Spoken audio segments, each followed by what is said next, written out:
Hello friends, welcome to খেল দুনিয়া। মোহনবাগান এবার অফার করলো ভারতের আরও এক ফুটবলারকে, তিনি হচ্ছেন রহিম আলী। তো তোমরা জানো যে মোহনবাগান কিন্তু একের পর এক প্লেয়ারকে সই করিয়ে চমক দিচ্ছে, সেটা স্বদেশি হোক বা বিদেশি হোক। তো স্বদেশি প্লেয়ারদের মধ্যে কিন্তু আপুইয়াকে তুলে নিয়েছে এবং ছাংতের দিকেও কিন্তু হাত বাড়িয়েছিল, তবে এবার কিন্তু ছাং থেকে মোহনবাগান পাচ্ছে না। তো সেখানেও কিন্তু মোহনবাগান থেমে থাকেনি, এবার কিন্তু রহিম আলীকেও প্রস্তাব পাঠিয়েছে, তেমনটাই কিন্তু জানা যাচ্ছে।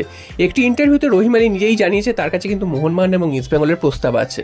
তো রহিম আলী আদৌ মোহনবাগানে যাবেন কিনা সেটা তো অন্য ব্যাপার, হয়তো তিনি যাবেনই না, কারণ মোহনবাগান হয়তো আর তার প্রতি ইন্টারেস্ট রাখবেও না। একে তো অনেক প্লেয়ার হয়ে গেছে, তার উপর আর রহিম আলীর দিকে কিন্তু আলাদা করে তাকে নেওয়ার চিন্তাভাবনা করবে না। তবে তাকে যে প্রস্তাব পাঠিয়েছে এটাই কিন্তু এই মুহূর্তে সব থেকে বড় খবর। মানে ভারতের কোনো প্লেয়ারকেই, যারা জাতীয় দলের হয়ে খেলে, কোনো প্লেয়ারকেই কিন্তু মোহনবাগান ছাড়েনি প্রস্তাব পাঠাতে, এবং তাদের মধ্যে যাদেরকে মোহনবাগান চেয়েছে একেবারে খুব করে, তাদেরকে কিন্তু মোহনবাগান সই করিয়ে নিয়েছে।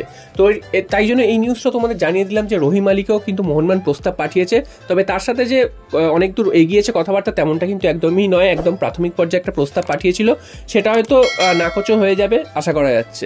এরপর চলে আসি আরেকটা খবর, সেটা হচ্ছে মোহনবাগানের আগামী মৌসুমের টার্গেট নিয়ে এবছরের ক্যাপ্টেন শুভাশিস বোস কি বললেন সেটাও তোমাদের জানিয়ে দিই। তো শুভাশিস বোসকে একটা অনুষ্ঠানে জিজ্ঞাসা করা হয়েছিল যে আগামী মৌসুমে মোহনবাগানের কি টার্গেট রয়েছে।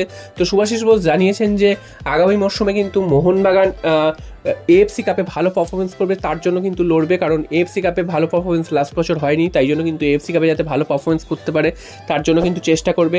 এছাড়াও মোহনবাগানের লক্ষ্য থাকবে আইএসএল শিল্ড এবং আইএসএল কাপ দুটোই চ্যাম্পিয়ন হওয়া। এবছর কিন্তু কাপে তারা হেরে গেছে ফাইনালে, তো আগামী মৌসুমে দুটো ট্রফি একসাথে জিতবে এবং এএফসি কাপে ভালো পারফরমেন্স করবে, এটাই কিন্তু তাদের লক্ষ্য।